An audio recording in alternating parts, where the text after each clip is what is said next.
ကဘာဖလားကြီးကတော့တကယ်ကိုမှအဆုံးသက်သွားခဲ့ပြီလို့ပဲပြောရမယ်ဒါကဘာအဆင့်သစ်အာဂျင်တီးနားအသင်းနဲ့ကဘာအဆင့်နှစ်စပိန်အသင်းတို့ရဲ့ဒါဘိုလူပွဲတွတ်ဆုံမှုကတော့ဒရမာတွေများခဲ့လို့ပဲပြောရမယ်ပေါ့နော်အားလုံးမျှော်လင့်ထားတဲ့အတိုင်းပဲစပိန်အသင်းဘက်ကနေပြီးတော့အာဂျင်တီးနားအသင်းကိုဒါတစ်ဖက်သက်အသာစီးပုံစံမျိုးနဲ့1-0ဆိုလဲရလက်နဲ့အနိုင်ယူပြီးတော့အခုဆိုရင်တော့ချန်ပီယံဖြစ်သွားခဲ့ပြီအဲ့တော့ဒီပွဲနဲ့ပတ်သက်ပြီးပြောမယ်ဆိုရင်တော့ပြောစရာတွေကတော့အများကြီးပဲအဲ့ဒီထဲမှာဝေးရနေပြီးတော့အဲ့ဒီပွဲနဲ့ပတ်သက်ပြီးတော့ထူးခြားချက်လေးတွေကိုလည်းတော့ပြပြချင်တယ်စပိန်အသင်းအနေနဲ့ကတော့ဒါ2010ကဘာဖလားနောက်ပိုင်းမှာဒါ16နှစ်အကြာမှာပေါ့နော်ဒုတိယမြောက်ကဘာဖလားကိုပိုင်ဆိုင်ခွင့်ဒါပြောမယ်ဆိုကိုင်မြောက်ခွင့်ရခဲ့သလိုမျိုးအာဂျင်တီးနားအသင်းအနေနဲ့ကတော့ဒါ1962ခုနှစ်ကဘာဖလားချန်ပီယံဆုကိုကိုင်မြောက်ခွင့်ရမယ်ဆိုတဲ့အသင်းကုံမို့ကိုပေါ့နော်သူတို့အနေနဲ့ဒီကုံမို့ကိုလက်လွတ်ဆုံးရှုံးလိုက်ရတယ်လို့လည်းပြောရမယ်ပေါ့နော်အဲ့နှစ်သင်းလုံးအနေနဲ့ကဒဏ်ရာရတာတွေပြီးတော့ပွဲပြပြဿနာတွေပေါ့နော်ဒီလိုတွေမရှိထားတဲ့အတွက်ကြောင့်မလို့အတောက်နှင်းကုန်လူစင်းတွေကတော့ရှိနေတယ်စပိန်နီးပြဖြစ်တဲ့ဒါဒဲလာဖွန်နေတာဆိုရင်လည်းပဲဒါပြင်သစ်နဲ့ကစားခဲ့တဲ့ဆီမီဖိုင်နယ်ပွဲကပွဲထက်လူစင်းမှာတနေရာမှအပြောင်းလဲမလုပ်ဖဲနဲ့ဒ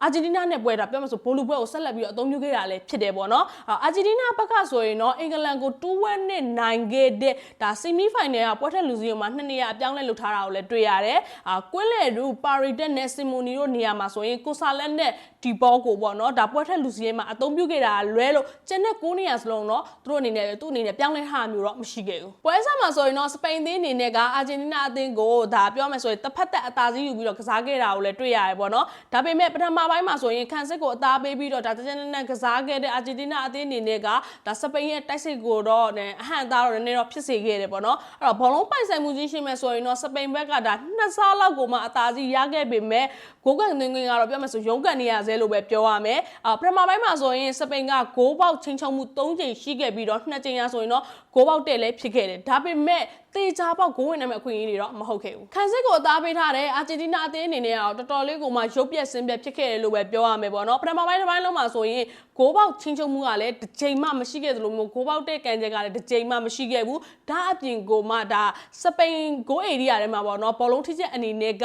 လည်းတစ်ချက်မှကိုမရှိခဲ့တဲ့အထိကိုမှအခြေအနေတွေကတော်တော်ကြီးကိုဆိုးရွားခဲ့တယ်လို့ပဲပြောရမယ်ပေါ့နော်အဲ့တော့အာဂျင်တီးနားရဲ့ထပ်ပြီးတော့ကြီးမားတဲ့ထိုးနှက်ချက်တစ်ခုကဘာလဲဆိုရင်တော့ဒါစပိန်ရဲ့တိုက်စစ်ကိုအသေးအတန်မှာလိုက်ဖြတ်နေနဲ့ဒါအာဂျင်တီးနားအသင်းရဲ့အားထားရတဲ့ဒါဘဟုခံစင်မှုပေါ့နော်လီဆန်ဒရိုမာတီနက်ကဒဏ်ရာရသွားခဲ့ရပေါ့နော်အဲ့အတွက်ကြောင့်မလို့ပထမပိုင်း44မိနစ်မှာဆိုရင်မာတီနက်ကပွဲကိုဆက်မကစားနိုင်ခဲ့တဲ့အတွက်ကြောင့်မလို့အိုတာမန်တီနဲ့လူစားလိုက်ခဲ့ရတယ်half time မှာဆိုရင်လည်းပဲကမ္ဘာဖလားတမိုင်းမှာတစ်ခါမှဒါမလုပ်ဘူးတဲ့ပေါ့နော်ပထမဦးဆုံး half time show နဲ့ဖျော်ဖြေခဲ့တာလည်းဖြစ်တယ်ဒီ half time show မှာဆိုရင်တော့ဒါဖျော်ဖြေချိန်က17မိနစ်ဒါပြင်ဆင်ချိန်က6မိနစ်အားလုံးစုစုပေါင်း19မိနစ်ပဲကြာမြင့်မယ်ဆိုပြီးတော့ထုတ်ပြန်ခဲ့တယ်ဆိုပေမဲ့လည်းပဲတကယ်တမ်းဒါထုံးလင်းတဲ့အခါမှာဆိုရင်တော့29မိနစ်ထိတောင်မှကြာမြင့်ခဲ့တာကိုလည်းတွေ့ရတယ်ပေါ့နော်အဲ့တော့ half time show မှာဆိုရင်တော့ Madonna, Justin Bieber, Shakira နဲ့ဒါ BTS တို့အပါအဝင်ပေါ့နော်ကဘာကျော်အဆိုတော်တွေရဲ့ဖျော်ဖြေမှုတွေလည်းရှိခဲ့တယ်ဒီဖျော်ဖြေမှုနဲ့ပတ်သက်ပြီးတော့လည်းဒါတဘောရကွဲလဲမှုတွေလည်းရှိထားရပေါ့နော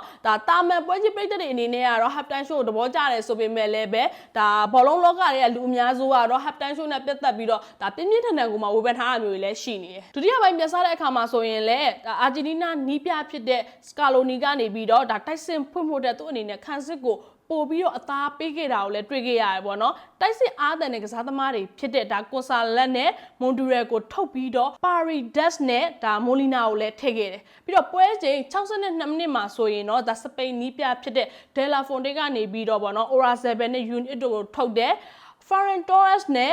Pedriတို့ကိုထည့်ပြီးတော့တိုက်စစ်မြင့်ခဲ့တာကိုလည်းတွေ့ရတယ်။စပိန်ရဲ့တိုက်စစ်ကစားပုံကပို့ပြီးတော့အရှိန်မြင့်လာပြီးတော့အာဂျင်တီးနားအသင်းအနေနဲ့ဒါသတင်းလုံးပေါ့နော်ခန်းစစ်ပိတ်ရင်းနဲ့ပဲအချိန်ကုန်ခဲ့ရတာကိုလည်းဖြစ်ခဲ့ရပေါ့နော်။ပွဲချိန်မိနစ်90မှာဆိုရင်တော့အာဂျင်တီးနားရဲ့အားထားရတဲ့အခြားဗဟိုခံစစ်မှုတူဖြစ်တဲ့ဒါရိုမီယိုကဒဏ်ရာရသွားပြီးတော့မာတီနာနဲ့လူစားလဲခဲ့တာလည်းဖြစ်တယ်ပေါ့နော်။အဲ့တော့အာဂျင်တီးနားရဲ့အဓိကဒါဗဟိုခံစစ်အတွဲဖြစ်တဲ့မာတီနက်စ်နဲ့ရိုမီယိုနှစ်ယောက်စလုံးကဘောလုံးလိုက်ဖြတ်ရင်းနဲ့ဒဏ်ရာရသွားတဲ့အထိကိုမှဖြစ်သွားတဲ့အထိစပိန်အသင်းအနေနဲ့ဒါပြောရမယ်ဆိုတိုက်စစ်အနေနဲ့ပြင်းထန်တယ်လို့သတ်မှတ်လို့ရတယ်ပေါ့နော်ပွဲချိန်63မိနစ်မှာဆိုရင်တော့အာဂျင်တီးနားကွင်းလယ်လူဖြစ်တဲ့အန်ဆိုရဲ့ဒါကစားပုံကြမ်းခဲ့တဲ့အတွက်ကြောင့်မို့လို့နှစ်ဝတနီဆိုတဲ့ရလက်နဲ့ပဲဒါထုတ်ပယ်ခံခဲ့ရတယ်ပေါ့နော်ပြီးတော့ပွဲချိန်66မိနစ်မှာဆိုရင်လူစားလဲဝင်စားလာခဲ့တဲ့ဒါမာရီနိုနဲ့ဝီလီယံတို့ရဲ့တွဲလုံးက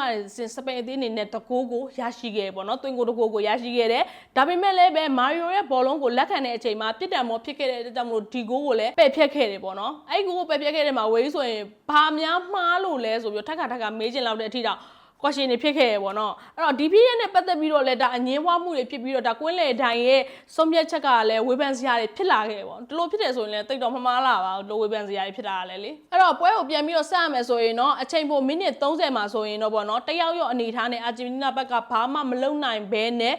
စပိန်ရဲ့တိုက်စစ်ကိုခုခံရင်းနဲ့အချိန်တွေကုန်ခဲ့ရလို့ပဲဆိုရမယ်ပေါ့နော်ပြီးတော့ဒါအချိန်ပို106မိနစ်မှာဆိုရင်တော့ဒါဝီလီယံကခေါင်းတိုက်ပြီးတော့ချပေးလိုက်တဲ့အလုံးကို Ferran Torres ကနေပြီးတော့လှလှပနဲ့ကန်သွင်းပြီးတော့ဒီဂိုးကဟာ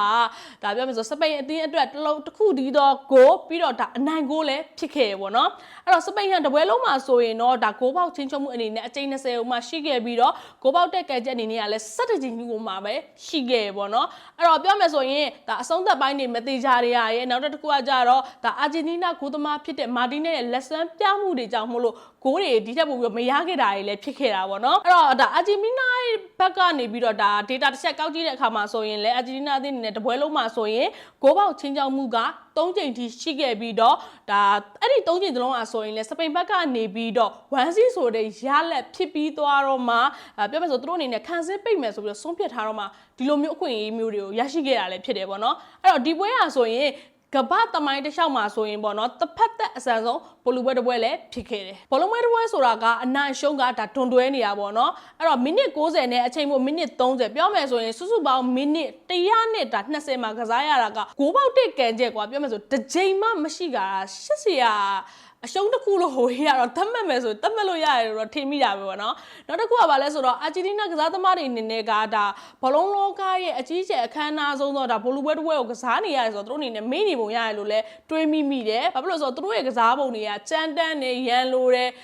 နောက်ပြီးတော့ဒီဘယ်လိုပြောလဲဘောလုံးကစားဖို့ထက်တော့လူချဖို့ရန်လိုဖို့ပို့ပြီးတော့အားတန်နေတာလားပေါ့နော်အဲ့လိုလဲခံစားမိရောဒါကတော့ဝေးရဲ့အမြင်မှာပြတော့ပွဲပြီးတာတော့မှပဲသူတို့ရဲ့ရန်လိုစိတ်ကပြောင်းမသွားဘူးစပိန်ရဲ့ဒါ player တွေကိုချရမျိုးတွေတော့မှပဲဒါတွေးခဲ့ရတယ်ပေါ့နော်အဲ့တော့အာဂျင်တီးနားကစားသမားတွေအနေနဲ့ကဒါနိုင်ပွဲရဖို့သူတို့အနေနဲ့ဘာမဆိုလုံးမယ်ဆိုတဲ့စိတ်ဓာတ်ကတော့တကယ်ဥမာကောင်းတယ်ဒါပေမဲ့ဒီပွဲကကမ္ဘာဖလားဘိုလူပွဲဖြစ်တဲ့အတွက်ကြောင့်မလို့အဲ့လောက်ထိတော့ရုံမပေါက်သင့်ဘူးလို့တော့ထင်မိရပေါ့နော်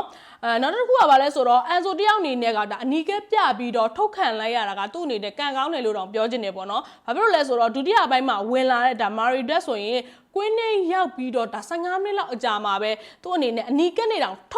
ုတ်ပယ်တင်တယ်ကွာဘာဖြစ်လို့ဆိုတော့လူလိုက်ချနေရလူလိုက်ပြီးတော့လူလိုက်ကိုချနေရပါတော့အသက်လူကြီးကိုလိုက်ချနေတဲ့ပုံစံမျိုးတွေလည်းဖြစ်နေတယ်နှစ်သိန်းလုံးရဲ့ကစားပုံကိုပြန်ပြီးတော့ကြည့်မယ်ဆိုရင်တော့ဒီပွဲကဒါစပိန်နိုင်သွားတာဟာစပိန်ရဲ့နိုင်ပွဲဆိုတာတဲ့ဒါဘောလုံးလောကတစ်ခုလုံးရဲ့နိုင်ပွဲလို့တော့မှပဲသတ်မှတ်ချင်တယ်စပိန်တင်းကပို့ပြီးတော့စိတ်ကြည်နေမှုကောင်းခဲ့တာဘာလဲဆိုရင်တော့ဒါချန်ပီယံဖြစ်ခဲ့တဲ့အပြင်ကိုမှရွှေလက်အိတ်စုကိုဆိုရင်လည်းဒါဂိုးသမားပေါ့နော်ဒါဦးနိုင်ဆိုင်မွန်ကရရှိခဲ့ရလဲရသိမှာတယ်ပြီးတော့ကမ္ဘာဖလားမှာသူအနေနဲ့ဒါဖန်ခဲ့တဲ့ပွဲတွေမှာဆိုတကိုးပဲပေးခဲ့ရတယ်ဖြစ်တယ်ပေါ့နော်အကောင်းဆုံးလူငယ်ကစားသမားစုကိုတော့နောက်ခံလူဖြစ်တဲ့ကူပါပီကရခဲ့တာပြီးတော့ကမ္ဘာဖလားရဲ့အကောင်းဆုံးကစားသမားတွေကိုပဲပေးတဲ့ရွှေဘောလုံးစုကိုတော့ဝေးတို့ရဲ့မန်စီးတီးကဒါကွင်းလက်လူဖြစ်တဲ့ရိုဒီကရခဲ့တာလည်းဖြစ်တယ်တကယ်ကိုမှကျင်းနေဖို့ကောင်းတဲ့အခိုက်အတန့်နေလို့ပဲပြောရမယ်အဲ့တော့ဒါပြောမယ်ဆိုရင်စပိန်အသင်းအနေနဲ့ကတော့ဒါနီးပြတယ်လာဖွန်တီရဲ့လက်အောက်မှာပြိုင်ပွဲကြီးတွေကိုဒါရှုံးပွဲမရှိစံချိန်တွေကိုသူတို့အနေနဲ့ဆက်လက်ပြီးတော့ထိန်းသိမ်းထားနိုင်ခဲ့တယ်ဒါအပြင်ကိုမှကမ္ဘာဖလားဘိုလူပွဲမှာလည်းဒါနှစ်ကြိမ်ကိုမှသူတို့အနေနဲ့ကစားခွင့်ရပြီးတော့အဲ့ဒီနှစ်ကြိမ်ရဆိုရင်လည်းချန်ပီယံဖြစ်ခဲ့တဲ့ပထမအဦးဆုံးစံချိန်ကိုလည်းပိုင်ဆိုင်ထားရလဲဖြစ်တယ်ပေါ့နော်အဲ့တော့ချန်ပီယံဖြစ်ခဲ့တဲ့စပိန်အသင်းရဲ့ဒါပြင်းပြအသက်ဟာဆိုရင်တော့26သက်မှ9ဆိုတဲ့ဒါနှစ်ပဲရှိခဲ့ပြောမယ်ဆိုရင်ကမ္ဘာဖလားပြိုင်ပွဲဝင်အသင်းဒါ48နှစ်နဲ့မှာဆိုရင်ပေါ့နော်ပြင်းပြအသက်အငယ်ဆုံးအသင်းအနေနဲ့လည်းပါဝင်နေရလဲဖြစ်တယ်ပေါ့နော်စပိန်အသင်းဟာဆိုရင်2008ယူရိုမှာဆိုရင်လည်းချန်ပီယံဖြစ်တယ်ပြီးတော့ဒါ2010ပေါ့နော်